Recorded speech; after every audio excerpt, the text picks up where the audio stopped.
फखरुद्दीन अली अहमद का जन्म 13 मई 1905 को पुरानी दिल्ली के हौज खाजी इलाके में हुआ था।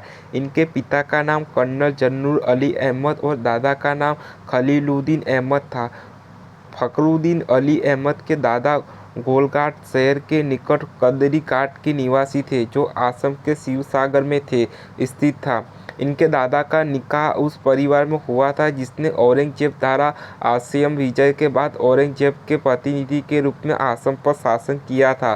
फखरुद्दीन अली अहमद के पिता तब अंग्रेज सेना में इंडियन मेडिकल सर्विस के तहत कर्नल के पद पर थे। इन्हें एक घटना के कारण असम छोड़ने पर मजबूर होना पड़ा था।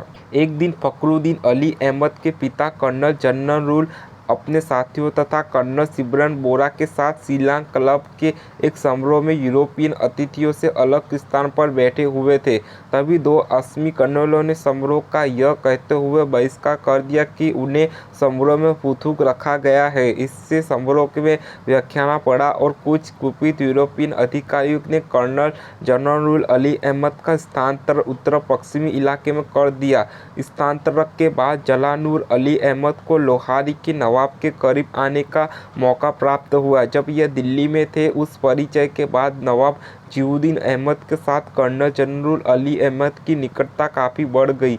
फिर 1900 में इनका निकाह नवाब साहब की पोती के साथ पढ़ दिया गया। लाहौर स्टेट के नवाब की पोती के साथ निकाह होना बेहद सम्मान की बात थी। इनकी बेगम का नाम रुकैया था। फखरुद्दीन अली अहमद इनके ही पुत्र हैं। फखरुद्दीन अली अहमद के 4 भाई और 5 बहनें थीं और अपने माता पिता की चौथी संतान थे। फखरुद्दीन अली अहमद ने न केवल एक नामी मुस्लिम घराने में पैदा हुए थे, बल्कि इनके परिवार में बेहद समता और शिक्षा के प्रति अच्छी जागरूकता भी थी। इनकी आरंभिक शिक्षा उत्तर के प्रति अच्छी जागृति भी थी। इनकी आरंभिक शिक्षा उत्तर प्रदेश के गोंडा में सरकारी हाई स्कूल में समाप्त हुई, लेकिन 1918 में पिता का स्थानांतरण दिल्ली हो गया। तब यह भी दिल्ली आ गए। उस समय वह 7वीं कक्षा के छात्र थे। 1921 में उन्होंने पंजाब विश्वविद्यालय लाहौर से मैट्रिक की परीक्षा उत्तीर्ण की। उसके बाद फखरुद्दीन अली अहमद प्रसिद्ध स्टीफन कॉलेज में दाखिल हुए। कुछ समय पश्चात यह उच्च अध्ययन के लिए इंग्लैंड चले गए। कैम्ब्रिज विश्वविद्यालय के अंतर्गत इनका दाखिला सेंट कैथरीन कॉलेज में हो गया।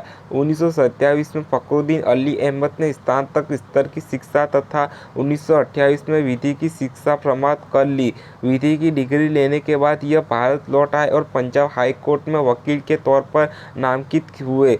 फखरुद्दीन अली अहमद अपने पिता के मित्र मोहम्मद शफी, जो पेशे से एक एडवोकेट थे, उनके सहयोग में आकर एक सहयोगी के रूप में विधि व्यवसाय करने लगे। लेकिन कुछ समय बाद पिता की प्रेरणा से फखरुद्दीन अली असम चले गए और इन्होंने अपने गुरु राज्य के गुवाहाटी हाई कोर्ट में विधि व्यवसाय आरंभ किया। कुछ समय बाद इन्हें बड़ी सफलता प्राप्त हुई। यह उच्चतम न्यायालय में बतौर वरिष्ठ एडवोकेट के रूप में कार्य करने लगे।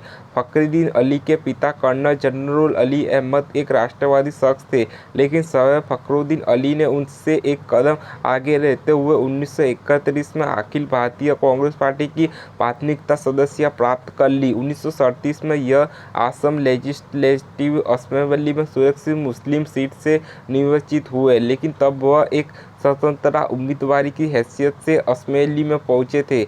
जवाहरलाल नेहरू की सलाह पर ही उन्होंने स्वतंत्र उम्मीदवार के तौर पर स्वयं को नामांकित किया था। यह पहले जवाहरलाल नेहरू के नज़दीक आए। उसके बाद नेताजी सुभाष चंद्र बोस से इनकी अंतर्गतता बढ़ गई। जवाहरलाल नेहरू ने इन्हें कांग्रेस की कार्य समिति का सदस्य बनाया। 1964 से 1974 तक यह कार्य समिति और केंद्रीय संसदीय बोर्ड में रहे। 1938 में जब गोपीनाथ बरदौलाई के नेतृत्व में असम में कांग्रेस की संयुक्त सरकार बनी, तो फखरुद्दीन अली अहमद को वित्त एवं राजस्व मंत्रालय का कार्यभार सौंपा गया।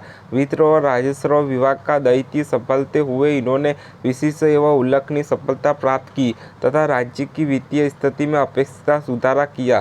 15 नवंबर 1939 को मुख्यमंत्री गोपीनाथ ने राज्यपाल को अपना त्यागपत्र दे दिया। इस कारण वित्त एवं राजस्व मंत्री के रूप में इनका कार्यकाल काफ़ी सक्षम रहा।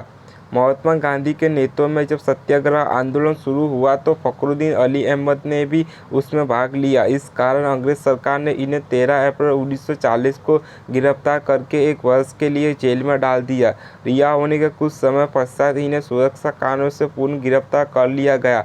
इस बार इन्हें अप्रैल 1945 तक 3.5 वर्ष जेल भुगतानी पड़ी। फखरुद्दीन अली अहमद ने विवाह का निर्णय काफ़ी समय बाद किया। उन्होंने 9 नवंबर 1945 को 40 वर्ष की उम्र में आबिदा हैदर के साथ निकाह किया। आबिदा हैदर एक वलीदा का नाम मोहम्मद सुल्ताना हैदर जोश था। वह अंग्रेजी हुकूमत की सिविल सर्विस में थे। बेगम आबिदा का जन्म हरदोई उत्तर प्रदेश में 17 जुलाई 1923 को हुआ था। निकाह के समय इनकी आयु 22 वर्ष की थी और इनके शौहर इनसे 18 वर्ष बड़े थे। फखरुद्दीन अली अहमद की पत्नी आबिदा बेगम ने अलीगढ़ मुस्लिम विश्वविद्यालय में स्नातक की उपाधि प्राप्त की थी।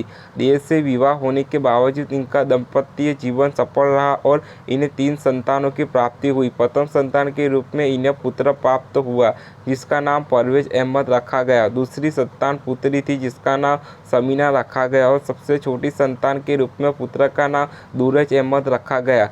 फखरुद्दीन अली अहमद की सरीके हयात आबिदा बेगम सुलझे विचारों वाली एक शिक्षिता महिला थी और फाइन आर्ट्स में इनकी काफ़ी रुचि थी। वह सांस्कृतिक गतिविधियों में भी उत्साह से भाग लेती थी। आबिदा बेगम ने इंदिरा कांग्रेस के टिकट पर बरेली उत्तर प्रदेश की सीट से लोकसभा का उपचुनाव जीता और जून 1981 में संसद निर्वाचित हुई। लोकसभा सदस्य के रूप में इन्होंने बरेली की जनता में अपनी विशिष्ट शाखा बनाई। इस कारण बरेली की ही संसदीय सीट से यह 1984 में पूर्ण लोकसभा में पहुंची। फखरुद्दीन अली अहमद ने मुस्लिम को संदेश दिया कि समस्त दुनिया में मुस्लिम की अलग अलग भाषाएं हैं। इन्होंने उदाहरण देते हुए स्पष्ट किया कि ईरान के लोग पर्शियन भाषा बोलते हैं, तुर्की नागरिक टर्किश भाषा बोलते हैं, इंडोनेशियन के मुस्लिम इंडोनेशियाई भाषा बोलते हैं, पंजाब के मुसलमान पंजाबी भाषा बोलते हैं और महाराष्ट्र के मुस्लिम मराठी भाषा बोलते हैं। वह व्यक्तिगत जीवन में सभी समस्त भाषाओं का सम्मान करते थे और इनका व्यक्तित्व हिंदुस्तानी संस्कृति का मिला जुला रूप था।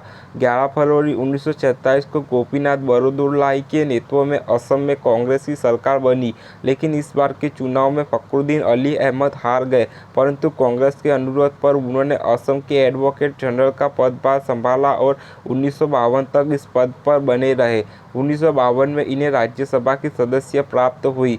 संसद में पहुंचे गए 1955 में वह भारतीय वकीलों के शिष्टमंडल का नेतृत्व करते हुए सोवियत संघ भी गए। 1957 में उन्होंने यूएनओ में भारतीय शिक्षा मंडल का नेतृत्व किया। इसके बाद फखरुद्दीन अली असम विधानसभा के निर्वाचित हुए और इन्हें असम राज्य की बड़ी जिम्मेदारियां दी गई। अपने कार्यकाल के दौरान इन्होंने वित्त, कानून और पंचायत विभाग को संभाला। 1962 में यह पुनः असम विधानसभा में पहुंचे और इन्हें मंत्रिमंडल में स्थान भी प्राप्त हुआ, लेकिन उन्होंने स्वैच्छिक आधार पर स्थानीय स्वराज्य सरकार त्यागपत्र दे दिया। 1964 में यह सोवियत संघ के निमंत्रण पर मॉस्को गए। वापसी में इन्होंने जापान और हांगकांग की यात्रा भी की। 1965 में वह मलेशिया के संविधानता समारोह में भारत सरकार के प्रतिनिधि के रूप में उपस्थित हुए। फखरुद्दीन अली अहमद श्रीमती इंदिरा गांधी के करीबी सहयोगी थे। 19 जनवरी 1966 को इन्हें केंद्रीय मंत्रिमंडल में प्रधानमंत्री इंदिरा गांधी ने शामिल कर लिया। इन्हें सिंचाई एवं ऊर्जा मंत्रालय का कार्यभार कैबिनेट मंत्री के रूप में प्राप्त हुआ। इस प्रकार केंद्रीय मंत्रिमंडल में मुस्लिम वर्ग के प्रतिनिधित्व में इजाफा हुआ और असम राज्य का कोई व्यक्ति पहली बार केंद्रीय मंत्री बनने में सफल रहा। यद्यपि राष्ट्रपति राजनीति की शिक्षा पर यह पंडित नेहरू के समय में ही आ गए थे, लेकिन उस समय यह संसद नहीं थे और असम विधानसभा के प्रतिनिधि ही थे। जब इन्हें यूनियन काउंसिल ऑफ मिनिस्टर्स में शामिल किया गया तो यह आवश्यक था कि इन्हें अगले 6 माह में संसद की किसी भी सदन की सदस्य दिलाई जाए। अंततः अप्रैल 1966 में यह राज्यसभा में पहुंचे। उन्होंने शिक्षा मंत्री के रूप में भी 14 नवंबर 1966 से 12 मार्च 1967 तक कार्य किया। फखरुद्दीन अली अहमद ने असम राज्य की बरपेटा संसदीय सीट से लोकसभा का चुनाव लड़ा और विजयी हुए। 1967 में इस सफलता के बाद इन्हें केंद्रीय मंत्रिमंडल में शरीक करते हुए औद्योगिक विकास और कंपनी मामलों का मंत्रालय सौंपा गया। 27 जून 1970 को जब केंद्रीय मंत्रिमंडल में भारी फेरबदल किया गया तो इन्हें खाद्य व कृषि मंत्रालय मिला। 1971 के लोकसभा चुनाव में यह पुनः बरपेटा की सीट से निर्वाचित हुए। 3 जुलाई 1974 तक खाद्य कृषि मंत्री के रूप में इनकी सेवा जारी रही। फखरुद्दीन अली अहमद ने यूनियन कैबिनेट मिनिस्टर रहते हुए पश्चिम Germany, England, हंगारी, Bulgaria, Italy, Soviet संघ, फ्रांस, ईरान और श्रीलंका की यात्रा की। मोरक्को में जब इस्लामिक सम्मेलन हुआ तो यह भारत सरकार की प्रतिनिधित्व के रूप में सम्मिलित हुए। 1971 में वह भारत सरकार के प्रतिनिधि बनकर अरब अमीरात गए ताकि पूर्वी पाकिस्तान में पाकिस्तान द्वारा की गई सैनिक कार्रवाई के संबंध में भारत का पक्ष प्रस्तुत कर सके। केंद्रीय मंत्री रहते हुए वह पक्का समिति के सभापति बने रहे। 1966 में जब गरीब पुण्यतिथि शताब्दी समारोह दिल्ली में मनाया गया तो फखरुद्दीन अली अहमद ने डॉक्टर जकीर हुसैन को समारोह समिति का सचिव बनाया। इनके सहयोग से गरीब कॉम्प्लेक्स तथा गरीब म्यूजियम और शोध पुस्तकालय की स्थापना इरविन हॉस्पिटल के निकट की गई। 23 अगस्त 1973 को प्रधानमंत्री श्रीमती इंदिरा गांधी ने गालिब ऑडिटोरियम का उद्घाटन किया। इसके अतिरिक्त मिर्जा गालिब की स्मृति में एक स्वतंत्र न्यास की स्थापना भी की। 3 जुलाई 1974 को फखरुद्दीन अली अहमद ने केंद्रीय खाद्य एवं कृषि मंत्री के रूप में अपना त्यागपत्र दे दिया। कांग्रेस पार्टी ने इन्हें अगले राष्ट्रपति चुनाव हेतु अपना प्रत्याशी बनाना चाहती थी। उस समय कांग्रेस बहुत मजबूत थी और इसके प्रस्तावित उम्मीदवार का राष्ट्रपति बनना तय था। राष्ट्रपति चुनाव का परिणाम 20 अगस्त 1974 को घोषित हुआ। कांग्रेस के प्रत्याशी के रूप में इन्हें विजय प्राप्त हुई। तब इनके प्रतिद्वंदी उम्मीदवार त्रिदीप चौधरी थे, जिन्हें विपक्ष की 8 पार्टियों ने अपना उम्मीदवार बनाया था। फखरुद्दीन अली को डाले गए वोटों का 80% मिला था। इस चुनाव से पूर्ण साबित हुआ कि भारत की धर्मनिरपेक्षता सर्वोपरि है। इस प्रकार एक कर्जी के पुत्र ने देश का सर्वोच्च पद प्राप्त किया। इनका राष्ट्रपति निर्वाचित होना विभिन्न अल्पसंख्यक समुदाय की जीत थी। इससे देश में सांप्रदायिक सौहार्द बढ़ा और मुस्लिम वर्ग में बढ़ता असंतोष कम हुआ। राष्ट्रपति नियुक्त होने के समय यह लोकसभा के सदस्य भी थे। अंततः उन्होंने 21 अगस्त 1974 लोकसभा की सदस्य से इस्तीफा दे दिया। 24 अगस्त 1974 को सुबह 9 बजे फखरुद्दीन अली ने भारत के 5वें राष्ट्रपति के रूप में पद एवं गोपनीयता की शपथ ग्रहण की। सर्वोच्च न्यायालय के तत्कालीन मुख्य न्यायाधीश C.N. रे ने इन्हें उपराष्ट्रपति, प्रधानमंत्री एवं इनके साथी की उपस्थिति में हिंदी और अंग्रेजी भाषा में राष्ट्रपति भवन के दरबार हॉल में शपथ ग्रहण कराई। 21 तोपों की सलामी के मध्यम इन्होंने राष्ट्रपति पद का कार्यभार संभाला। 1975 में सऊदी अरबिया के तत्कालीन राजा फैसल के निधन पर फखरुद्दीन अली अहमद भारत सरकार के प्रतिनिधि की हैसियत से अंतिम संस्कार में उपस्थित हुए। यह भारत के धर्मनिरपेक्ष स्वरूप के साथ उपस्थित हुए। एकमात्र राष्ट्रध्वज थे। बाकी राष्ट्रध्वज मुस्लिम देशों के प्रतिनिधि के रूप में इस मौके पर उपस्थित हुए थे। राष्ट्रपति बनने के बाद यह हंगरी और यूगोस्लाविया की सरकारी यात्रा पर भी गए। फखरुद्दीन अली अहमद ने देश में उर्दू का उचित सम्मान दिलाने के लिए विविध स्तर पर कार्य किए, लेकिन उन्होंने यह स्पष्ट कर दिया कि कोई भी भाषा राष्ट्रीय सरकार या राज्य सरकार द्वारा प्रचलित भाषा नहीं बनाई जा सकती है, जबकि वह भाषा आम लोगों में प्रचलित ना हो अथवा आम लोगों के संस्कारों में ना हो। उस समय भाषा को लेकर जो आंदोलन किए जा रहे थे उनका संबंध फखरुद्दीन अली अहमद ने स्पष्ट चेतावनी दी कि भाषाओं को जबरना थोपना ठीक नहीं होगा। उन्होंने उर्दू भाषा को लेकर मुस्लिम को भी सावधान किया। मात्र उर्दू ही मुस्लिम की भाषा नहीं है, वह किसी भी धर्म की कोई एक ही भाषा नहीं हो सकती। फखरुद्दीन अली ने मुस्लिम को संदेश दिया कि समस्त दुनिया में मुस्लिमों की अलग अलग भाषाएं हैं। इन्होंने उदाहरण देते हुए स्पष्ट किया कि ईरान के लोग पर्शियन भाषा बोलते हैं, तुर्की नागरिक टर्किश भाषा बोलते हैं, इंडोनेशिया के मुस्लिम इंडोनेशियाई भाषा बोलते हैं, पंजाब के मुसलमान पंजाबी भाषा बोलते हैं और महाराष्ट्रीयन मुस्लिम मराठी भाषा बोलते हैं। वह व्यक्तिगत जीवन में स्वयं भी समस्त भाषाओं का सम्मान करते थे और इनका व्यक्तिगत हिंदुस्तानी संस्कृति का मिला जुला रूप था। श्रीमती इंदिरा गांधी के साथ फखरुद्दीन अली अहमद के सदैव आत्मीय एवं पारिवारिक संबंध रहे। दोनों एक दूसरे के हृदय से सम्मान करते थे। मंत्री से राष्ट्रपति बनने तक भी इन संबंधों में विश्वास और स्नेह बना रहा। श्रीमती इंदिरा गांधी के पारिवारिक समारोह में भी वह शिरकत करते थे। इसी प्रकार फखरुद्दीन अली अहमद के परिवार में जन्म, मरण एवं वर्ण संबंधी अवसरों पर श्रीमती गांधी एक आत्मीय जन की भांति उपस्थित रहती थी। श्रीमती इंदिरा गांधी के पोते राहुल गांधी एवं प्रियंका गांधी के जन्मदिन समारोह में भाग लेने जाते थे। इंदिरा गांधी इन्हें घर लाकर ईद के त्योहार की बधाई देती थी। इसी प्रकार श्रीमती इंदिरा गांधी के जन्मदिन पर वह अपनी बेगम के साथ इंदिरा गांधी के अवसर पर बधाई देने जाते थे। राष्ट्रपति बनने के बाद भी उन्होंने इस क्रम की कोई व्यक्तिगत नहीं किया। फखरुद्दीन अली अहमद आचार विचार एवं संस्कारों से बहुत आदर्शवादी इंसान थे। इन्होंने अपनी जिंदगी में भी कभी भी धूम्रपान नहीं किया और ना ही नवाबी संस्कृति के प्रति पान का रसास्वादन किया। अच्छे वस्त्रों के प्रति यह तब भी उत्साहित रहे जब स्वदेश लौटने के बाद उन्होंने खादी को अपना लिया। इस समय तक ये एकमात्र ऐसे राष्ट्रपति थे जो विभिन्न अवसरों पर पश्चिमी सभ्यता वाले परिधान धारण करते थे। 1975 में जब वह सूडान तथा इजिप्ट की राज्यता यात्रा पर गए तो उन्होंने यूरोपीय परिधान धारण किए थे। यह प्रातःकालीन भ्रमण करते तथा गोल्फ खेलते समय प्रायः टी-शर्ट और पैंट पहनते थे।